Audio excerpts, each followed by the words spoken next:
हाँ जी, नमस्कार आप सभी को। आप सभी का स्वागत है अपने इस YouTube चैनल एड्यूरोही पर। मैं आपका अपना विजय भारत आप सभी का स्वागत करता हूँ। जैसे कि आपको पता है, हम डेली करंट अफेयर्स एनालिसिस किया करते हैं विद एमसीक्यूज।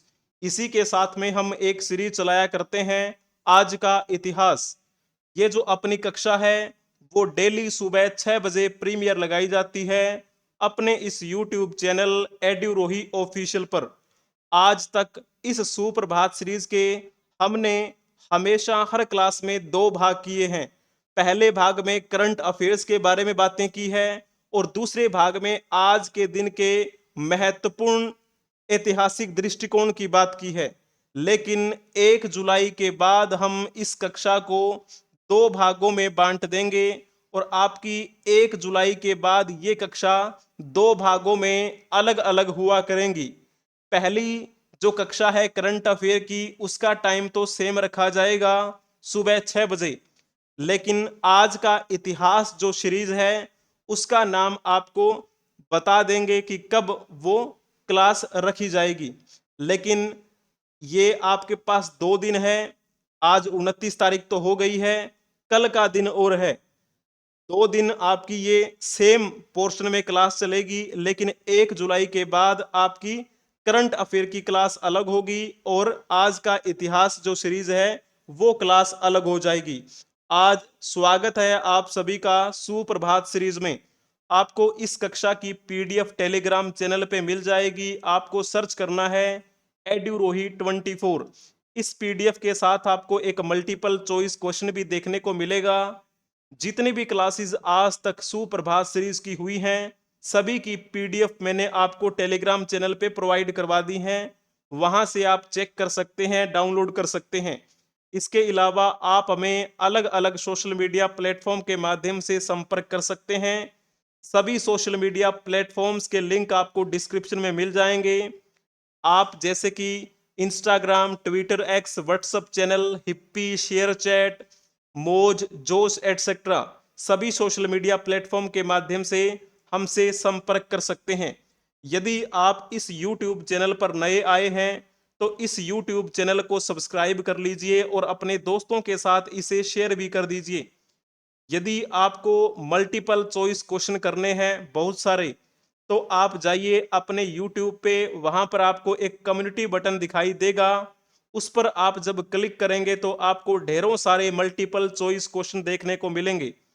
किसी भी परीक्षा की तैयारी से संबंधित जानकारी के लिए आप व्हाट्सएप के माध्यम से संपर्क कर सकते हैं 8307730527। अब हम चलते हैं हमारी इस कक्षा के भाग नंबर 1 की तरफ, daily current affairs analysis with MCQs. आपको पता है इस भाग में जो भी करंट अफेयर्स की न्यूज हम कवर करते हैं वो या तो द हिंदू न्यूज़पेपर से होती हैं या फिर पीआईबी से, प्रेस इंफॉर्मेशन ब्यूरो द्वारा पब्लिश हुई होती हैं। ठीक है, तो स्वागत है आपका आज की कक्षा में। इस कक्षा के पहले भाग में European Union leaders agree on top official Ursula von der Leyen renominated to head commission. यूरोपीय संघ के नेताओं ने शीर्ष अधिकारियों पर सहमति जताई।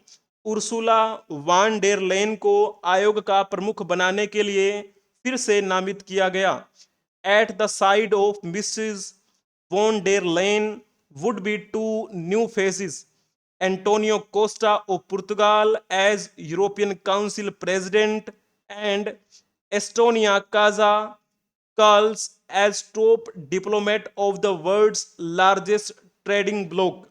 आपको पता है इसमें 3 चेहरे आपको यहां पर दिखाई देंगे। वॉन डेर लेन जो है उनको तो इस आयोग का यानी कि यूरोपियन कमीशन का प्रमुख बना दिया गया है दोबारा से। पहले भी ये प्रमुख के रूप में कार्यरत थी, अब इनको दोबारा से बनाया गया है। इनके साथ 2 चेहरे और रहेंगे। एक का नाम क्या है, एंटोनियो कोस्टा। ये जो एंटोनियो कोस्टा हैं ये यूरोपियन परिषद की अध्यक्ष रहेंगी, जो कि कहां से है, मूल रूप से पुर्तगाल से हैं। वहीं जब हम बात करते हैं काजा कैलाश के बारे में, ये काजा कैलाश जो हैं ये एस्टोनिया देश के हैं और सबसे बड़े व्यापारिक ब्लॉक के शीर्ष राजनयिक होंगे ये।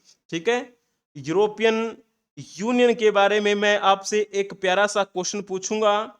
थोड़ा सा यहां पर देखिए, यूरोपियन संघ के नेताओं ने अभी गुरुवार को अपने साझा राजनीतिक संस्थानों के लिए एक शीर्ष नियुक्तियां की थी और इसमें क्या है, इनको कहा गया है कि ये शीर्ष तिकड़ी है, ये तीन। इसमें क्या है, अभी नई नियुक्तियां हुई है जिसमें जर्मन रूढ़िवादी उर्सुला वान डेर लेन को अगले 5 वर्षों के लिए यूरोपियन कमीशन का अध्यक्ष नियुक्त किया गया है दोबारा से। ठीक है, पहले भी थी। यहां पर आप ये फोटो देख पा रहे होंगे उनकी। तो चलिए अब आप इसी यूरोपियन संघ के संदर्भ में एक प्यारा सा क्वेश्चन बताने का प्रयास करेंगे जो मैंने आपके लिए बनाया है। जल्दी जल्दी से बताएंगे। यूरोपियन संघ के संदर्भ में यहां पर आपको 4 पॉइंट लिखे हुए दिखाई दे रहे हैं। आप इनके बारे में बताने का प्रयास करेंगे। कौन सा कथन या फिर कौन से कथन सत्य हैं, आपको ये बताना है। जल्दी जल्दी से बताएंगे। पहला पॉइंट पढ़ के देखो। यूरोपियन संघ की शुरुआत 6 संस्थापक सदस्य देशों द्वारा की गई थी। आप कहेंगे जी हां, ये बात तो बिल्कुल ठीक लिखी हुई है। और इन 6 संस्थापक सदस्यों को क्या बोला जाता है, इनको कहा जाता है इनर 6। जो ये 6 देश इकट्ठे हुए थे, उन देशों के अगर हम नाम लिखें तो फिर कौन कौन से आएंगे। एक का नाम आता है बेल्जियम। बेल्जियम की राजधानी क्या है, ब्रुसेल्स है। एक देश का नाम है फ्रांस। फ्रांस की राजधानी क्या है, पेरिस। ठीक है, और जर्मनी है एक देश, और इटली।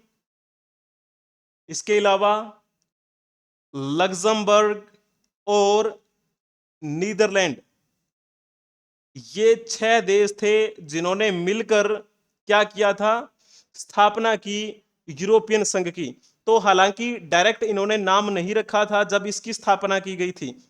जब इसकी स्थापना इन्होंने की थी तो ये लगभग बात है 1952 के आसपास की। ये 6 देश इकट्ठे हुए, Belgium, France, Germany, Italy, Luxembourg और नीदरलैंड।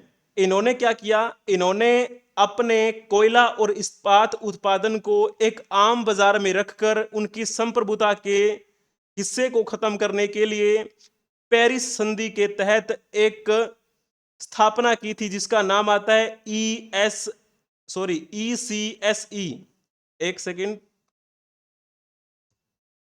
क्या नाम आता है, ECSE। इसका मतलब क्या है, इसका मतलब है यूरोपियन कोल स्टील कम्युनिटी। आप लिख सकते हैं अपने पेज पे। हिंदी में कहेंगे इसे यूरोपीय कोल एवं स्टील कम्युनिटी की स्थापना इन्होंने की थी 1952 में। फिर ये बात है 1957 के आसपास की। 1957 में एक संधि हुई थी जिसे रोम संधि कहा जाता है। यहां पर ऑप्शन में लिखा भी हुआ है। रोम की संधि के आधार पे इन्होंने यूरोपीय आर्थिक समुदाय की स्थापना की थी जिसका इंग्लिश में नाम है EEC। पूरा नाम क्या है, यूरोपियन इकोनॉमिक कम्युनिटी की स्थापना 1957 में की गई थी।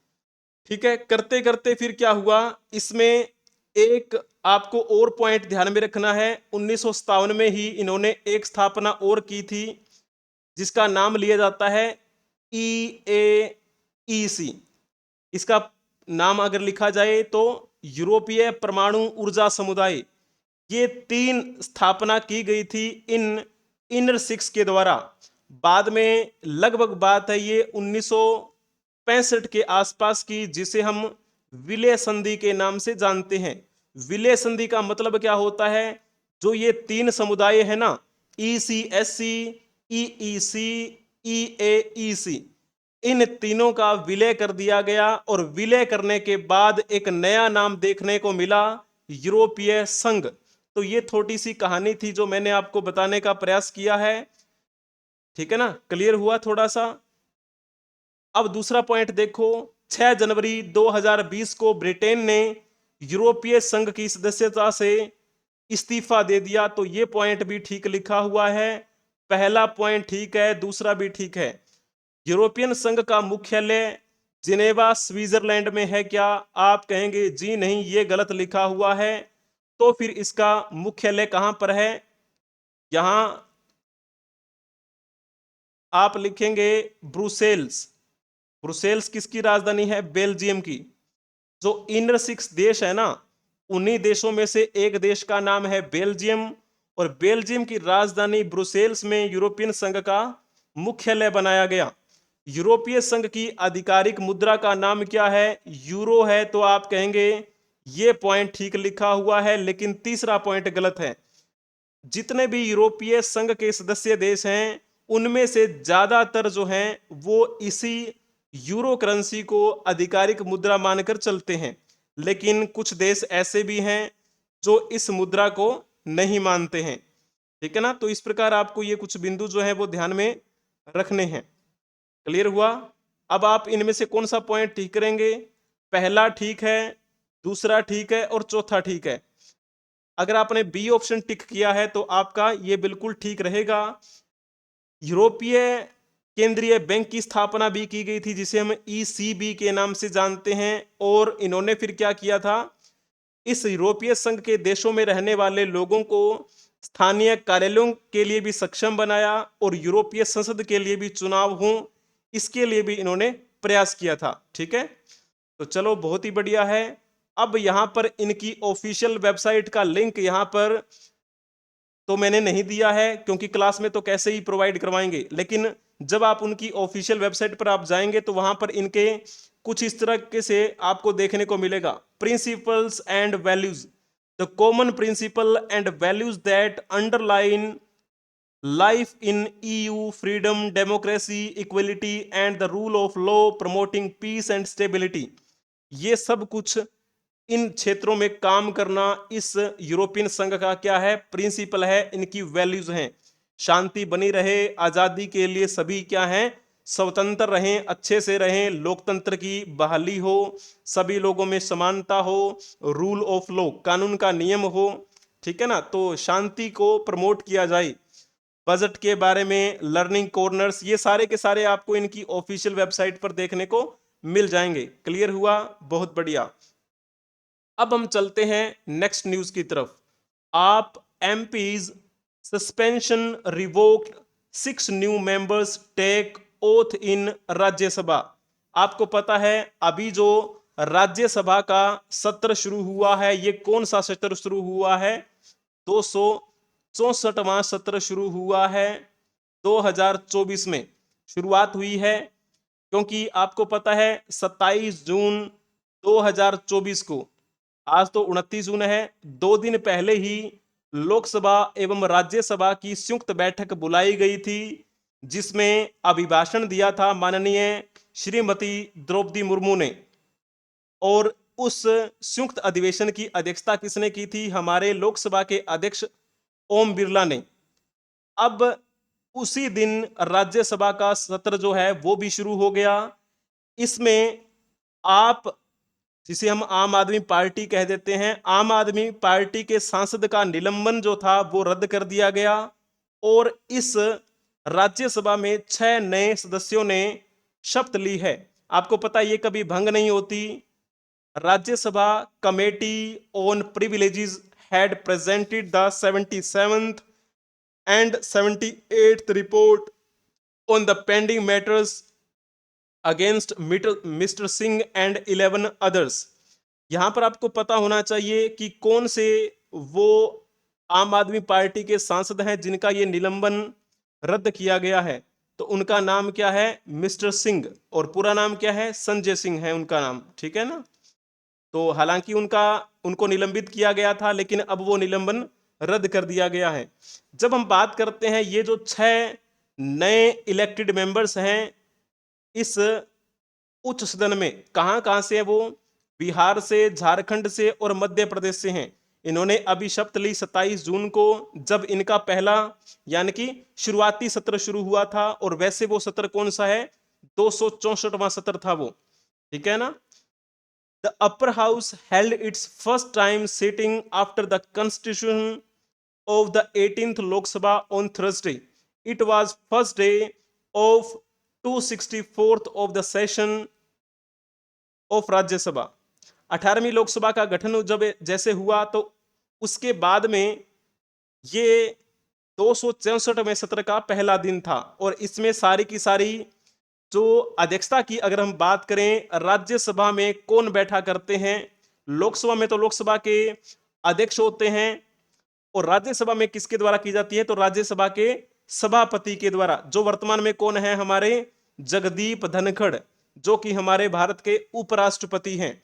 तो भारत के उपराष्ट्रपति के द्वारा राज्यसभा की अध्यक्षता की जाती है। कहने का भाव यह है कि जो हमारे भारत के उपराष्ट्रपति होते हैं वही राज्यसभा के सभापति होते हैं। ये है वो संजय सिंह, जो कि आम आदमी पार्टी के सांसद हैं, जिनका ये निलंबन रद्द किया गया।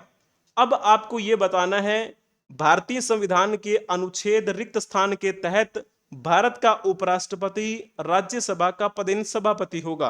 अभी हमने बात की कि हमारे भारत के उपराष्ट्रपति राज्यसभा के सभापति होते हैं। तो आपको यह बताना है कि वो कौन सा अनुच्छेद है जिसमें ये कहा गया है। अगर आपने इसमें ऑप्शन टिक किया होगा ए ऑप्शन, तो आपका बिल्कुल ठीक है। अनुच्छेद 64 के तहत यह प्रावधान किया गया है कि भारत का उपराष्ट्रपति जो है ना, वही राज्यसभा में पदेन सभापति के रूप में कार्य करेंगे।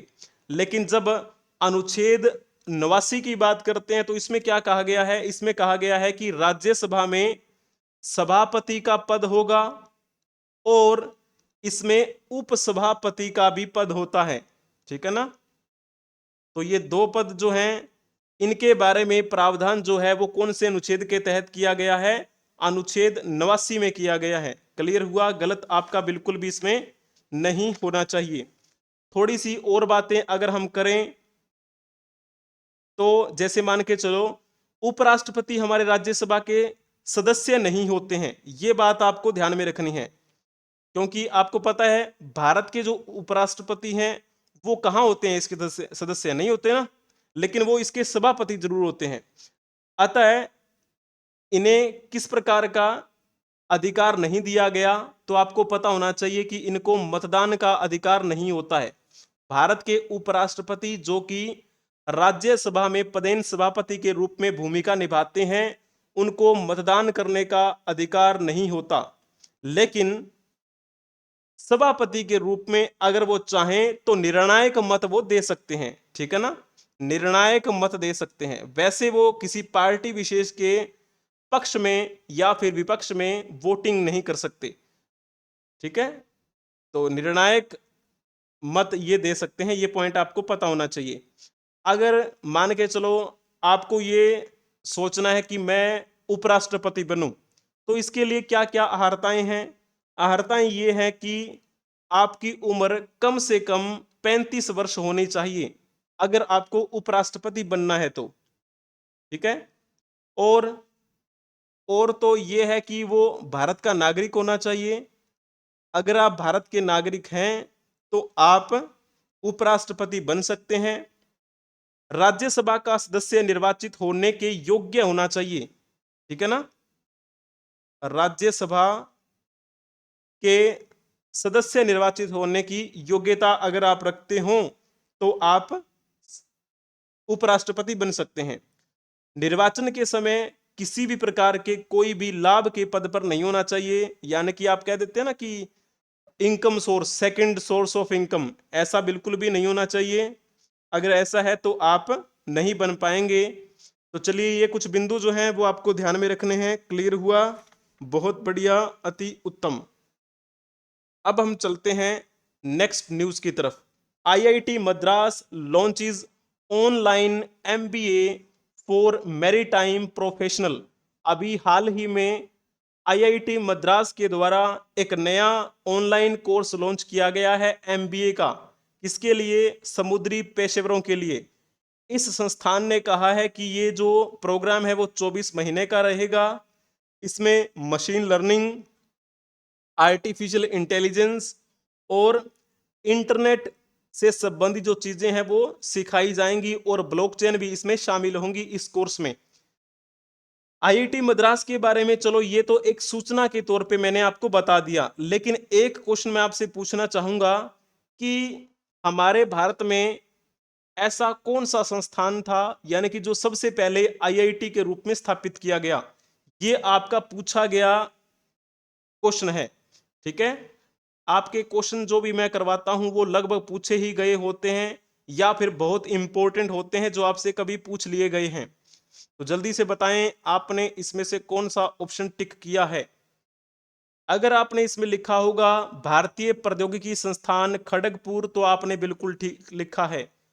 आईआईटी खड़गपुर हमारे भारत का सबसे पहले स्थापित हुआ आईआईटी है। ठीक है ना, जिसे हम हिंदी में कह देते हैं भारतीय प्रौद्योगिकी संस्थान खड़गपुर।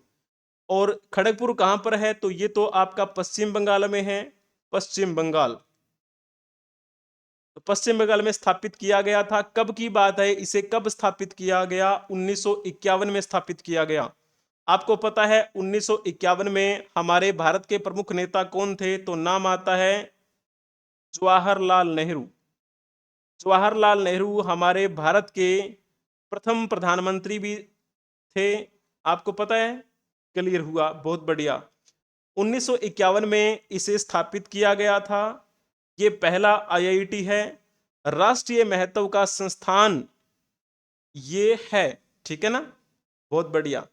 अब जैसे हम बात करते हैं आईआईटी बॉम्बे के बारे में। इस आईआईटी बॉम्बे की स्थापना कब हुई थी, इसकी बात है ये 1958 के आसपास की। बॉम्बे तो आपको पता ही है कहां पर है, जिसे हम वर्तमान में क्या कह देते हैं, वर्तमान इसे हम मुंबई कह देते हैं। और ये मुंबई कहां पर है, महाराष्ट्र में है। और बाकी ऑप्शंस के बारे में बात की जाए, भारतीय प्रौद्योगिकी संस्थान मद्रास की बात की जाए तो इसकी स्थापना बॉम्बे आईआईटी के बाद में हुई थी, अगले साल 1959 में हुई थी। मद्रास क्षेत्र जो है वो कौन से राज्य में है, आप कहेंगे ये तो तमिलनाडु में है। क्लियर हुआ, बहुत बढ़िया। कानपुर कहां पर है, ये तो उत्तर प्रदेश में है, यूपी में। इस कानपुर की स्थापना कब हुई थी, तो इसकी स्थापना 1959 में हुई। तो इस प्रकार से मैंने आपको चारों पॉइंट के बारे में बता दिया, लेकिन ये क्वेश्चन बहुत बार पूछा भी गया है। और ये कौन से एग्जाम में पूछा गया, अगर हम आपको बताऊं तो ये यूपी ट्रिपल एससी में पूछा गया एग्जाम है। ठीक है ना, तो चलिए अब हम चलते हैं next. Clear in Supreme Court to stay implementation of new criminal law. आपको पता है कुछ टाइम पहले खबरों में रहे थे 3 नए आपराधिक कानून। और वो 3 नए आपराधिक कानून जो हैं 1 जुलाई से इंप्लीमेंट होने वाले हैं, यानी कि लागू होने वाले हैं। ठीक है, सब कुछ बातें कवर हो चुकी हैं, लेकिन अभी हाल ही में एक दिन पहले ही क्या हुआ था, सुप्रीम कोर्ट में एक याचिका दायर की गई जिसमें यह कहा गया कि इन तीनों नए आपराधिक कानूनों के क्रियान्वयन पर रोक लगा दी देनी चाहिए, यानी कि इसे 1 जुलाई को लागू नहीं करना चाहिए। और आपको पता है 1 जुलाई तो आज तो क्या है, 29 तो हो ही गई, 30 एक दिन तो बचा है। तो क्या ऐसा संभव हो सकता है, तो अभी जो ये याचिका लगाई गई है इसमें इन्होंने अपनी तरफ से ये कुछ बातें कही है, आप इनके बारे में समझ सकते हैं। ठीक है, और ये वैसे चलो थोड़ा बता देता हूं, अंजले पटेल और छाया मिश्रा ने ये याचिका दायर की है। इनका प्रतिनिधित्व जो है वो संजीव मल्होत्रा नामक अधिवक्ता कर रहे हैं और इनके साथी हैं कुंवर सिद्धार्थ। इन्होंने शीर्ष अदालत में आग्रह किया कि ये जो भी 3 नए कानून हैं उनके लिए एक तुरंत प्रभाव से एक विशेषज्ञ समिति का गठन होना चाहिए जो आपराधिक प्रक्रिया और न्याय प्रणाली में सुधार कर सकें। क्योंकि आपको पता है हमारे जो 3 कानून जो पुराने चले आ रहे थे, उन 3 कानूनों के स्थान पर अब क्या है, ये नए जो कानून हैं वो उनकी जगह ले लेंगे। तो थोड़ा सा पहले आप एक क्वेश्चन बता दो, उसके बारे में बात करने के बाद फिर हम आगे बात करेंगे। जल्दी जल्दी से बताएंगे कौन सा इसमें से ठीक रहेगा। लोकसभा में इन 3 आपराधिक जो कानूनों को बनाने के लिए एक विधेयक पेश कब किया गया था, वो आपको इसमें क्या करना है, टाइप करना है। जल्दी जल्दी से बताएंगे। अगर आपने इसमें लिखा होगा 11 अगस्त 2023 तो आपने बिल्कुल ठीक लिखा है। 11 अगस्त 2023 को लोकसभा में इसे पेश किया गया था। किसके द्वारा? अमित शाह के द्वारा। अमित शाह उस समय क्या थे? हमारे गृह मंत्री थे और उनका गृह मंत्री के रूप में पहला कार्यकाल था। लेकिन वर्तमान की दृष्टि से अगर देखा जाए तो अमित शाह गृह मंत्री ही हैं, लेकिन गृह मंत्री के रूप में ये इनका दूसरा कार्यकाल है आज की बात हम करें तो। ठीक है, क्योंकि हाल ही में 18वीं लोकसभा का गठन जैसे ही हुआ, इनको फिर से गृह मंत्रालय का कार्यभार सौंपा गया। तो ये जो तीन विधेयक हैं, इन तीनों विधेयकों को 11 अगस्त 2023 को लोकसभा में पेश किया गया था इनके द्वारा, और बाद में फिर एक समिति बनाई गई ताकि वो इस पर रिपोर्ट दे सकें। ठीक है, जिसे हम कह देते हैं कि गृह मंत्रालयों की संसदीय स्थायी समिति। उस समिति के पास इसे भेजा गया। सभी ने इस पर एक अच्छे से विचार विमर्श किया, और जैसे हम बात करें, समिति ने विषय विशेषज्ञों के साथ बात की, उच्च न्यायालयों के साथ, अनुसंधान केंद्रों, शिक्षाविदों, वकीलों, सिविल सोसाइटी, विधि विश्वविद्यालय, इन सब के क्या किए, उन्होंने सुझाव प्राप्त किए। और सभी से एक सुझाव प्राप्त करने के बाद ये टोटल इन्होंने 12 बैठकें की, और फाइनली इन्होंने फिर क्या कर दिया, 10 नवंबर को अपनी सिफारिशें दे दी कि ये हमने कुछ चेंजेस किए हैं, ये हमें लगता है कि ये इंप्लीमेंट होना चाहिए। इस समिति की जो अधिकांश सिफारिशें थी वो स्वीकार कर ली गई सरकार के द्वारा। सरकार ने कहा कि चलो ठीक है, जो अच्छी बात है तो हम स्वीकार करेंगे ही करेंगे। लेकिन फिर क्या किया गया, इस सिफारिशों को साथ में रखते हुए 21 दिसंबर 2023 को ये जो विधेयक थे वो पारित कर दिए गए। और आपको पता है, कोई भी विधेयक पारित कर दिए जाने पर क्या बन जाता है, ये अधिनियम बन जाता है। और इसी वजह से इन अधिनियमों के नाम के पीछे क्या लगा होता है, 2023 लगा होता है। लेकिन लागू नहीं किया गया। पूरे भारतवर्ष में लागू करने का दिन क्या रखा गया था, 2024 का 1 जुलाई। और 1 जुलाई तो परसों है, और उससे पहले ही ये याचिका आई है कि इसे क्या कर देना चाहिए, रोक देना चाहिए। अब यहां पर आप ये फोटो देख पा रहे होंगे, इसमें क्या लिखा हुआ है, ये रहा भारतीय न्याय संहिता। ठीक है, और एक का नाम है भारतीय नागरिक सुरक्षा संहिता, तीसरे का नाम है भारतीय साक्ष्य अधिनियम। तो थोड़ा सा पहले मैं इनके बारे में एक्सप्लेन कर दूं ताकि आपको पता लग जाए। हम पढ़ते आए हैं हमेशा से एक अधिनियम का नाम जिसे हम जानते हैं भारतीय दंड संहिता के नाम से।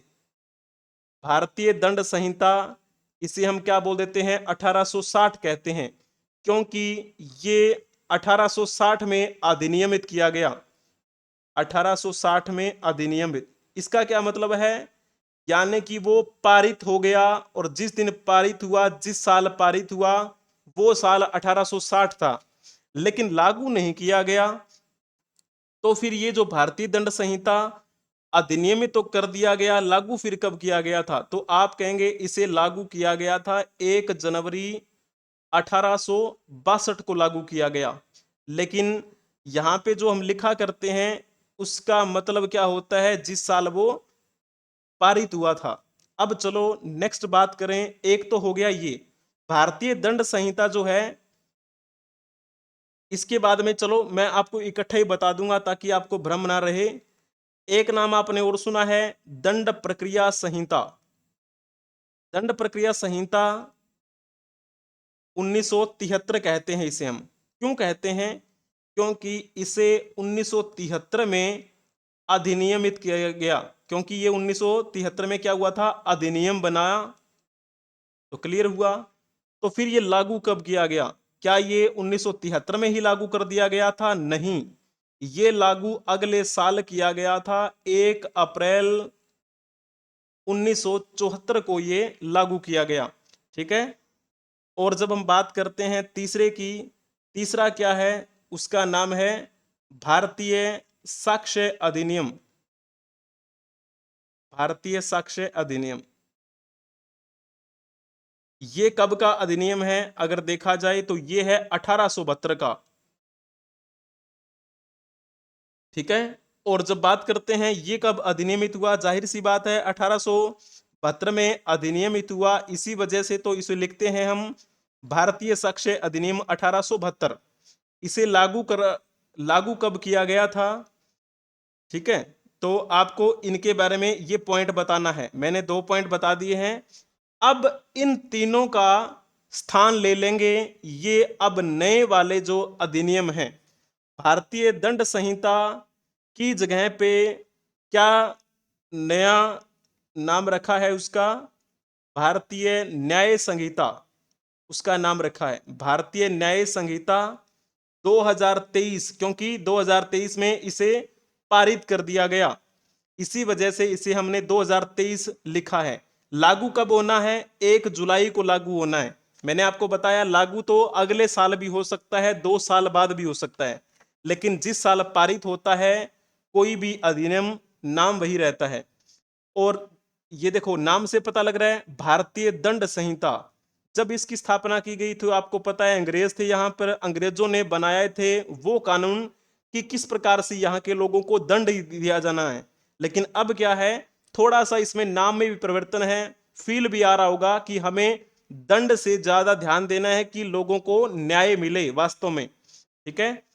और उसके बाद में क्या है, दंड प्रक्रिया संहिता, इसे क्या नाम दिया जाएगा? भारतीय नागरिक सुरक्षा संहिता। नागरिक सुरक्षा संहिता यानी कि दंड किस प्रकार से मिले, उसकी क्या प्रक्रिया रहे, उस बात को ध्यान न देकर इस बात पे ध्यान होना चाहिए कि हमें जो नागरिक हैं उनको न्याय दिला रहे हैं ना, वो सुरक्षा किस प्रकार से हो, वो प्रक्रिया क्या रहेगी। तो ये भी 2023 में अधिनियमित हुआ, लेकिन लागू अभी नहीं हुआ है। 2 दिन बाद इसे लागू होना है। और ये याचिका, इसके बारे में हमने बात की ही है। भारतीय साक्ष्य अधिनियम 1872 की जगह कौन सा ले लेगा? भारतीय साक्ष्य अधिनियम 2023 इसकी जगह ले लेगा। अब ये जो नए अधिनियम बने हैं, ये 3 जो लॉ हैं क्रिमिनल लॉ, क्या ये वास्तव में एज इट इज ही रखे गए हैं? केवल नाम बदले गए हैं? ऐसा नहीं है, नाम तो बदले ही गए हैं। कुछ ऐसी अनुच्छेद, कुछ ऐसी धाराएं हैं जो उनमें थी और इनमें नहीं है। कुछ ऐसी हैं जो पुराने वालों में थी लेकिन वर्तमान में क्या है। ठीक है ना। तो ये थोड़ा सा परिवर्तन आपको देखने को मिलेगा। और जैसे साक्ष्य अधिनियम के बारे में आपको पता ही चला था किस प्रकार से साक्ष्य माने जाएंगे। आजकल डिजिटल जमाना है और जो भी हमें यहाँ पर एक डिजिटली रूप से कोई भी गवाह मिलता है, पता लगता है कि ऑडियो वीडियो रिकॉर्डिंग के तहत क्या हम अपराधी तक पहुंच सकते हैं, तो उनको भी इसमें सुमिलित किया जाएगा। ठीक है ना। तो कुछ बिंदु जो हैं वो आपको ध्यान में रखने चाहिए।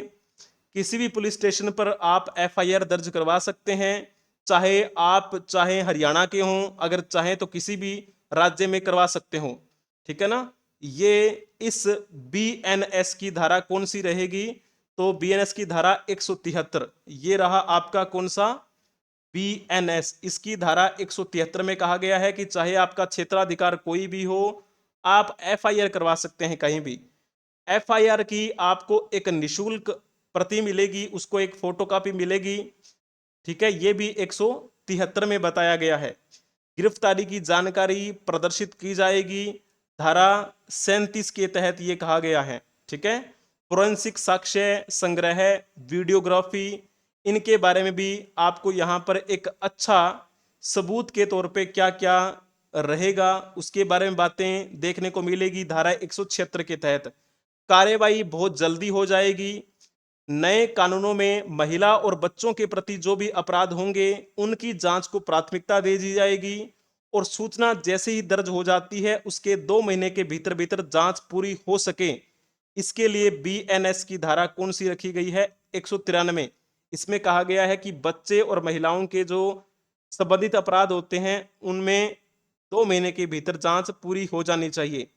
और इसमें 193 जो अनुच्छेद है उसमें यह भी कहा गया है कि अगर पीड़ित को 90 दिनों के भीतर अपने केस की प्रगति के बारे में अपडेट चाहिए तो उसे अपडेट देनी पड़ेगी। ठीक है ना। तो कुछ चीजें इसमें हैं, बहुत इंप्लीमेंट भी है, कुछ कमियां भी है। ठीक है ना। और इलेक्ट्रॉनिक मोड में कार्यवाही हो सकती है, ये किसमें कहा गया है, ये धारा 530 के तहत कहा गया है। नए कानूनों में सभी कार्यवाहियां इलेक्ट्रॉनिक रूप से संचालित करके पीड़ितों, गवाहों और अभियुक्तों को सुविधाएं प्रदान की गई हैं। पूरी कानूनी प्रक्रिया सुव्यवस्थित और त्वरित रहेंगी, जल्दी से मिलेगी। ठीक है। पुलिस स्टेशन जाने से छूट मिलेगी। महिलाओं को या फिर 15 वर्ष से कम आयु के किशोर हैं, 60 वर्ष से अधिक आयु के व्यक्ति हैं या फिर विकलांग हैं, गंभीर रूप से जो बीमार हैं, उनको पुलिस जाने से छूट दे दी गई है। किसके तहत? 179 के तहत। बच्चों और महिलाओं के विरुद्ध जो अपराध होते हैं उनके लिए बीएनएस यानी कि भारतीय न्याय संहिता 2023 में एक नया अध्याय भी जोड़ा गया है। वो कौन सा है? अध्याय 5। तो ये महिलाओं और बच्चों की क्या है, संबंधित जो बातें हैं वो आपको देखने को मिलेगा। और इसमें बहुत सारी चीजें ऐड की गई हैं, बहुत सारी चीजें रिमूव की गई हैं जो आपको ध्यान में रखना है। ठीक है। चलिए अब हम चलते हैं नेक्स्ट। तो आपको इस कक्षा की पीडीएफ तो टेलीग्राम चैनल पे मिल ही जाएगी। आपको सर्च करना है एड्यूरोही 24। इस पीडीएफ के साथ आपको एक मल्टीपल चॉइस क्वेश्चन भी देखने को मिलेगा। जितनी भी क्लासेस आज तक मैंने प्रोवाइड करवाई हैं सभी की पीडीएफ भी आपको प्रोवाइड करवा रखी हैं, चेक कर लीजिए एड्यूरोही 24 टेलीग्राम चैनल पे। अगर आपको ये कक्षा पसंद आई है तो कक्षा को लाइक कर दीजिए, अपने दोस्तों के साथ इसे शेयर कर दीजिए। यदि आपने अभी तक चैनल को सब्सक्राइब नहीं किया है तो चैनल को सब्सक्राइब कर लीजिए, बेल आइकन बटन को भी प्रेस कर लीजिए। ठीक है। अब यहां पर देखिए चलते हैं हम दूसरे भाग की तरफ। Today in history with MCQs. आज क्या खास है वही तो बात हम कवर करने वाले हैं। आज का इतिहास। आज के दिन कौन सा दिवस मनाया जाता है? तो आपको पता है आज सांख्यिकी दिवस है, जिसे हम क्या बोल देते हैं? राष्ट्रीय सांख्यिकी दिवस है आज। क्यों मनाया जाता है, इसके पीछे की क्या क्या कहानियां हैं, वो सब बातें कर लेते हैं। आज है 29 जून। 29 जून के दिन ही ये दिवस मनाया जाता है। आपने एक नाम सुना होगा ना, पीसी महालनोबिस। पीसी महालनोबिस।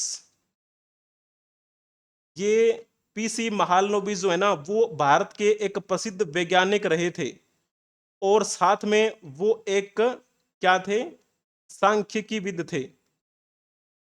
सांख्यिकीविद। इन्होंने सांख्यिकी विकास के लिए महत्वपूर्ण योगदान दिया। उन्हीं की उपलब्धियां जो हैं उन्हीं को समर्पित है ये दिवस। क्योंकि आज क्या है? आज पीसी महालनोबिस की जयंती भी है। पीसी महालनोबिस। ठीक है, इनकी जयंती है आज और इन्हीं की जयंती के उपलक्ष्य में ये दिवस मनाया जाता है। पीसी महालनोबिस का पूरा नाम क्या था? इनका नाम था प्रशांत चंद्र। पीसी का मतलब क्या है? प्रशांत चंद्र। इनका जन्म आज ही के दिन हुआ था, आपको पता होना चाहिए इनके बारे में। ठीक है ना। पीसी महालनोबिस 29 जून 1893 को इनका जन्म हुआ। कहां पे? कोलकाता। वर्तमान की दृष्टि से उसे में क्या लिखेंगे? कोलकाता लिख देते हैं चलो, लेकिन उस समय कोलकाता कहते थे, उसे कलकत्ता कहते थे, पश्चिम बंगाल। और इनकी मृत्यु कब हुई थी? 28 जून 1972 को इनकी मृत्यु हुई। कहां पर? कोलकाता, पश्चिम बंगाल। किस वजह से इनको याद किया जाता है? इन्होंने एक संगठन की शुरुआत की थी, एक संस्थान की शुरुआत की थी जिसे हम नाम देते हैं भारतीय सांख्यिकी संस्थान। अब आपको यह बताना है कि जो भारतीय सांख्यिकी संस्थान है इसकी स्थापना कहां पर की गई थी? पीसी महालनोबिस के द्वारा। जल्दी जल्दी से बताएंगे। अगर आपने इसमें लिखा होगा कोलकाता तो आपने बिल्कुल ठीक लिखा है। मैंने क्या कहा, इनकी जो जन्म भूमि कोलकाता ही थी, ठीक है। इनका कर्म भूमि का जो क्षेत्र था वो कौन सा था, पश्चिम बंगाल रहा। वहीं पर इन्होंने सांख्यिकी संस्थान की शुरुआत की। इनके सांख्यिकी क्षेत्र में महत्वपूर्ण जो योगदान रहे, उन्हीं योगदान को ध्यान में रखते हुए इनकी जयंती के दिन एक दिवस मनाया जाता है, जिसे हम क्या कहते हैं, जिसे हम नाम देते हैं राष्ट्रीय सांख्यिकी दिवस। क्लियर हुआ, बहुत बढ़िया। अब हम चलते हैं नेक्स्ट। तो नेक्स्ट में इनका नाम क्या है, इनका नाम है आशुतोष मुखर्जी। सर आशुतोष मुखर्जी भी इनको कहा जाता है, क्योंकि इनको जो उपाधि दी गई थी वो कौन सी दी गई थी, सर की उपाधि इनको दी गई थी। और जैसे बात करते हैं, इनका जन्म आज ही के दिन हुआ था, 29 जून 1864 को, ठीक है। आजादी से पहले इनका जन्म हुआ, कहाँ पे, कोलकाता में। लेकिन वर्तमान की दृष्टि से इसे हम क्या बोलेंगे, कोलकाता लिखेंगे।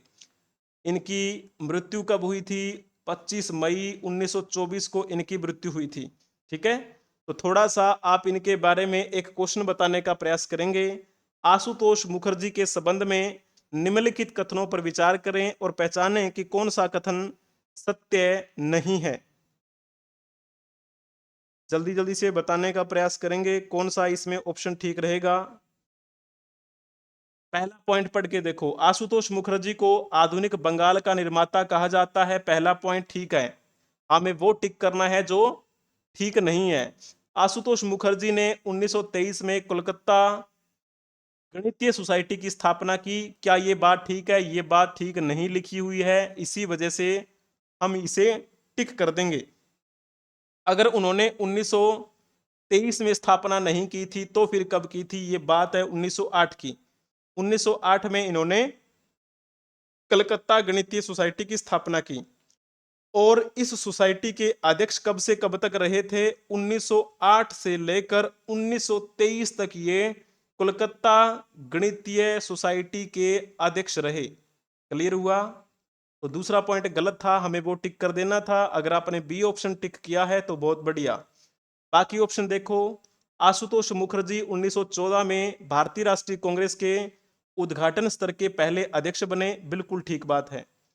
चौथा पॉइंट भी ठीक है, अखिल भारतीय जनसंघ की स्थापना 21 अक्टूबर 1951 को आशुतोष मुखर्जी के बेटे श्यामा प्रसाद मुखर्जी के नेतृत्व में हुई थी। आपको पता है आशुतोष मुखर्जी के 4 बेटे थे, उन चारों में से एक नाम आता है श्यामा प्रसाद मुखर्जी का। श्यामा प्रसाद मुखर्जी ने इसकी स्थापना की थी, किसकी, भारतीय जनसंघ की, जनसंघ। क्लियर है। इन्होंने जनसंघ की स्थापना किसके सहयोग से की, आपने नाम सुना होगा आरएसएस का, जिसे राष्ट्रीय स्वयंसेवक संघ कहते हैं। आरएसएस की स्थापना करने वाले थे डॉक्टर केशवराम बलीराम हेडगेवार, जिनको डॉक्टर जी के नाम से जाना जाता है। इसी आरएसएस के एक संघ चालक, सरसंघ चालक हुए थे, जिनको गुरुजी के नाम से जाना जाता है, जिनका पूरा नाम क्या था, माधवराव सदाशिवराव गोलवलकर, जो कि जुलाई 1940 से लेकर जून 1973 तक आरएसएस के सरसंघ चालक रहे। गुरुजी जो दूसरे सरसंघ चालक थे आरएसएस के, उन्हीं के सहयोग से, उन्हीं के साथ इन्होंने विचार विमर्श करके जनसंघ की स्थापना की थी। और ये जनसंघ जब इसका गठन कर लिया गया, और फिर आपको पता है 1951-52 में पहले आम चुनाव हुए थे। जब आम चुनावों का आयोजन किया गया तो इस जनसंघ ने भी क्या है, अपने सांसद उतारे, अपने अपने कैंडिडेट उतारे। उनमें से कितने सांसद बने, 3 सांसद जीत कर आए थे, 3 सीटें जीती इस जनसंघ ने। ठीक है, कौन कौन से थे वो 3 सीटें थी, एक तो पश्चिम बंगाल से ही थी, ठीक है ना। ये पश्चिम बंगाल श्यामा प्रसाद मुखर्जी के पिता जो हैं उनका गढ़ हुआ करता था, ठीक है ना। तो वहां से जीत हासिल की थी श्यामा प्रसाद मुखर्जी ने खुद ने, क्योंकि इनके पिता भी कहाँ पर जन्मे थे, यहीं पर कोलकाता में ही जन्मे थे। और एक और नाम आता है पश्चिम बंगाल में, जिनका नाम था दुर्गा चरण बनर्जी। तो पश्चिम बंगाल से 2 सीटें थी और राजस्थान से 1 सीट थी, चित्तौड़ सीट। ठीक है ना। तो ये शुरुआत थी जनसंघ की। बाद में जनता पार्टी बनी 1977 में। जनता पार्टी की जब सरकार बनी तो प्रधानमंत्री बनाए गए मोरारजी देसाई। जनता पार्टी का विघटन हो गया और फिर कांग्रेस की मदद से लोकदल के नेता बने थे कौन, चौधरी चरण सिंह, और वो बने हमारे प्रधानमंत्री। उसके बाद में जनता पार्टी में सदस्यता को लेकर जब विवाद छिड़ गया तो उसमें जो अटल बिहारी वाजपेयी थे, लाल कृष्ण आडवाणी जो थे, उन्होंने फिर बीजेपी की स्थापना कर दी। भारतीय जनता पार्टी की स्थापना कब की थी? 6 अप्रैल 1980 को। इस भारतीय जनता पार्टी के पहले अध्यक्ष कौन रहे? अटल बिहारी वाजपेयी। और दूसरे अध्यक्ष कौन रहे? लाल कृष्ण आडवाणी। लाल कृष्ण आडवाणी को अभी 2024 में ही भारत रत्न से सम्मानित किया गया, आपको पता है। अब चलते हैं आज के दिन जिनकी पुण्यतिथि है उनके बारे में जान लेते हैं। तो इनका नाम क्या है? आपने इनका नाम जरूर सुना है। इनका नाम है सरदार वल्लभ सिंह, सॉरी, सरदार वल्लभ सिंह इनका नाम है।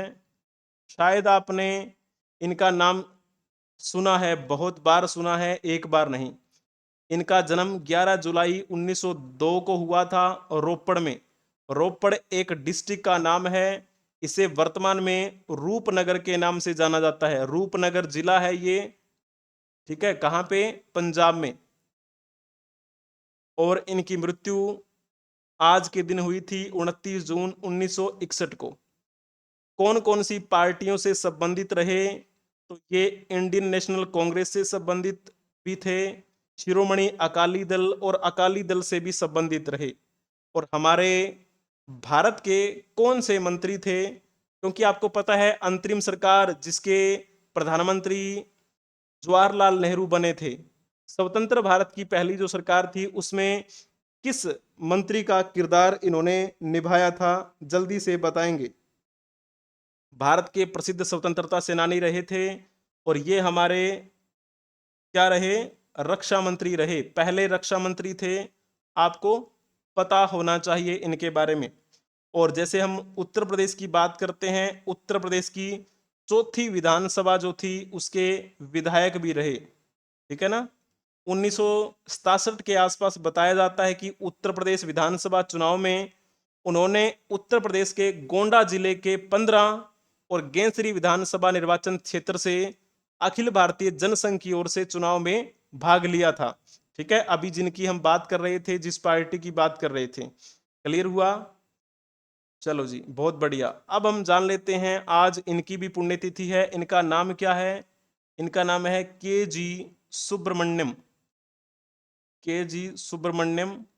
इनके बारे में पहले आप एक क्वेश्चन बताइए, फिर मैं आपको बताता हूं। के जी सुब्रमण्यम हमारे भारत के प्रसिद्ध क्या थे? क्या ये इतिहासकार रहे?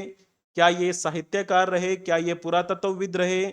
या फिर ये मूर्तिकार रहे? कौन सा ऑप्शन ठीक रहेगा? अगर आपने लिखा होगा मूर्तिकार तो आपने बिल्कुल ठीक लिखा है। ये एक प्रसिद्ध मूर्तिकार रहे और भित्ति चित्रकारी के लिए ये प्रसिद्ध रहे। ठीक है ना, भित्ति चित्रकारी। आपने एक नाम सुना होगा, अगर आपको मैं भित्ति चित्रकारी का एग्जाम्पल दूं, भित्ति चित्रकारी का एग्जाम्पल अगर आपको देखना हो तो आपने नाम सुना होगा भीमबेटका। मध्य प्रदेश में है। मध्य प्रदेश कौन से जिले में है? रायसेन डिस्ट्रिक्ट में। उस रायसेन जिले में कभी आप जाएंगे, सर्च कर सकते हैं भीमबेटका, जो कि हमारा भारत का राष्ट्रीय स्थल भी घोषित किया गया एएसआई के द्वारा और विश्व विरासत स्थल भी घोषित किया गया यूनेस्को के द्वारा। ये भीमबेटका मूल रूप से भित्ति चित्रकारी के लिए प्रसिद्ध है। अगर आपको पता करना हो भित्ति चित्रकारी क्या होती है तो एक बार सर्च कर लीजिए। तो ये जो हमारे के जी सुब्रमण्यम थे, भित्ति चित्रकार थे, बहुत ही प्रसिद्ध हमारे भारत के। इनका जन्म 15 फरवरी 1924 को हुआ था। कहाँ पे? केरल में। और जब हम बात करते हैं इनकी मृत्यु आज ही के दिन हुई थी 29 जून 2016 को। कहां पर? गुजरात में। गुजरात के बड़ौदा स्थान पर इनकी क्या हुई थी? मृत्यु हुई। इन्होंने बहुत सारे राष्ट्रीय पुरस्कार भी जीते और सबसे पहले इनको एक पुरस्कार मिला था पद्म श्री, जो कि हमारे भारत का चौथे नंबर का नागरिक सम्मान है। ये उनको 1975 में मिला। इन्होंने कार्य करना नहीं छोड़ा, ये अच्छे अच्छे अपने योगदान देते रहे मूर्तिकला क्षेत्र में। फिर लगा कि इनको पद्म भूषण से सम्मानित किया जाना चाहिए, जो कि हमारे भारत का तीसरे नंबर का सर्वोच्च नागरिक सम्मान है। इस नागरिक सम्मान से इनको 2006 में क्या किया गया था? सम्मानित किया गया। फिर सोचा कि ये तो अच्छा और कर रहे हैं, इनको पद्म विभूषण दिया जाना चाहिए, जो कि हमारे भारत का दूसरे नंबर का सर्वोच्च नागरिक सम्मान है। इस सम्मान से इनको 2012 में सम्मानित किया गया। तो इस प्रकार इन्होंने कई पुरस्कार भी जीते, कई पुस्तकें इनके द्वारा रचित हैं। इनके बारे में आप और भी चीजें सर्च कर सकते हैं। भित्ति चित्र, टेराकोटा और कई तरह के खिलौने भी इनको बनाने के लिए जाना जाता है। तो चलिए अब हम चलते हैं नेक्स्ट। आज इनकी भी पुण्यतिथि है। इनका नाम क्या है? इनका नाम है गौरी देवी। गौरी देवी इनका नाम है। इनका जन्म 14 अप्रैल को हुआ था। 14 अप्रैल 1920 में इनका जन्म हुआ। 29 जून 1988 को इनकी मृत्यु हुई। आप इनके बारे में एक क्वेश्चन बताएंगे, उससे पहले मैं आपको बता देता हूं किसके लिए प्रसिद्ध रही। ये एक लोक गायिका थी, ठीक है ना। एक शास्त्रीय गायिका होती है, एक लोक गायिका, यानी कि अपने जो कल्चर को इन्होंने आगे बढ़ाने का प्रयास किया था। और कौन सी गायिका थी ये? तो इनको हम कहते हैं मांड गायिका, ठीक है ना। मांड, ये एक गायकी का प्रकार है मांड। इनको किस नाम से प्रसिद्धि मिली? इनको मरु कोकिला के नाम से जाना जाता है। आपको इनके नाम से ही पता चल रहा होगा मूल रूप से कहाँ की थी ये? मूल रूप से राजस्थान की थी गौरी देवी, ठीक है ना। और मांड गायकी का इन्होंने जादू हमारे भारत में ही नहीं बल्कि अंतरराष्ट्रीय स्तर पर बिखेरा था। अपने इस गायकी के अंदाज से इन्होंने देश दुनिया में अपनी बढ़िया तरीके से पहचान बनाई। राजस्थान में आपको पता ही है मरुस्थल का एरिया है, ठीक है, जिसे हम एक नया नाम दे देते हैं मरुभूमि। उस मरुभूमि में पैदा हुई थी गौरी देवी और इतनी प्यारी आवाज थी, कोकिल जैसी, यानी कि कोयल जैसी आवाज थी। इस मरुभूमि में पैदा हुई और इनको फिर कौन सी उपाधि से सम्मानित किया गया? मरु कोकिला के नाम से ये प्रसिद्ध हुई। मरु कोकिला, क्लियर हो गया है मरु का मतलब क्या होता है और कोकिला का मतलब तो आपको पता ही है ना। और जैसे कहा जाता है कि इसके अलावा इनको ठुमरी जो है वो भी आती थी और साथ में भजन और गजल ये सब भी ये गाया करती थी। क्लियर है।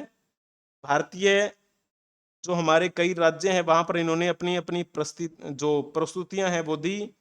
और हमारे राष्ट्रपति हुआ करते थे आर वेंकट रमन, उनका नाम आपको याद है। आर वेंकट रमन जो है ना, उन्होंने इनको क्या दिया था? कांस्य पदक से सम्मानित किया, कांस्य पदक दिया, ठीक है। उनकी गायक के लिए इनको राजा पदक भी मिला। राजस्थान संगीत नाटक अकादमी द्वारा एक प्रमाण पत्र भी इनको दिया गया था। आज इनकी पुण्यतिथि है, हम इनको श्रद्धांजलि अर्पित करते हैं। ये आपकी कक्षा का दूसरा भाग भी संपन्न हुआ। इसकी पीडीएफ आपको टेलीग्राम चैनल पे मिल जाएगी। एक क्वेश्चन भी आपको वहां पर देखने को मिलेगा, आप चेक कर लीजिए। यदि आप हमें अदर सोशल मीडिया प्लेटफॉर्म के माध्यम से संपर्क करना चाहते हैं तो आपको सभी सोशल मीडिया प्लेटफॉर्म के लिंक डिस्क्रिप्शन में मिल जाएंगे। किसी भी परीक्षा की तैयारी से संबंधित जानकारी के लिए आप व्हाट्सएप के माध्यम से संपर्क कर सकते हैं। एड्यूरोही 24 सर्च कर लीजिए किसी भी प्लेटफॉर्म पे। Instagram, Telegram, Twitter, share chat, WhatsApp, कहीं पर भी, जोश, हिप्पी, कहीं पर भी, ठीक है, आप हमें वहां पर पाएंगे। और यदि आपको ये कक्षा पसंद आई है तो इसको लाइक कर दीजिए, चैनल को शेयर कर दीजिए, अपने दोस्तों को भी कहिए कि वो भी सब्सक्राइब कर लेंगे। अगर आपने नहीं किया है तो आप भी इसे सब्सक्राइब कर लेंगे, बेल आइकन बटन को भी प्रेस कर लेंगे ताकि समय से पहले आपको नोटिफिकेशन मिलती रहे। Thank you for watching, like share and subscribe edu Rohit 24। हम मिलेंगे नेक्स्ट क्लास में, तब तक के लिए हंसते रहें, मुस्कुराते रहें, खेलते रहें, खिलखिलाते रहें। जैसे कि मैंने आपको शुरू में ही बताया था, 1 जुलाई 2024 से आपकी इस कक्षा के दो अलग अलग भाग हो जाएंगे, यानी कि दो अलग अलग क्लासेस होंगी। करंट अफेयर की क्लास अलग होगी और आज का इतिहास जो सीरीज है वो क्लास आपकी अलग होगी। हम मिलेंगे कल। कल तो आपकी यही सेम प्रोसेस में क्लास चलेगी, यानी कि दोनों अलग अलग नहीं होंगे, वो भाग एक ही होंगे, लेकिन 1 जुलाई से आपके भाग अलग अलग कर देंगे हम। चलिए, tata bye bye, good night, सो जाओ।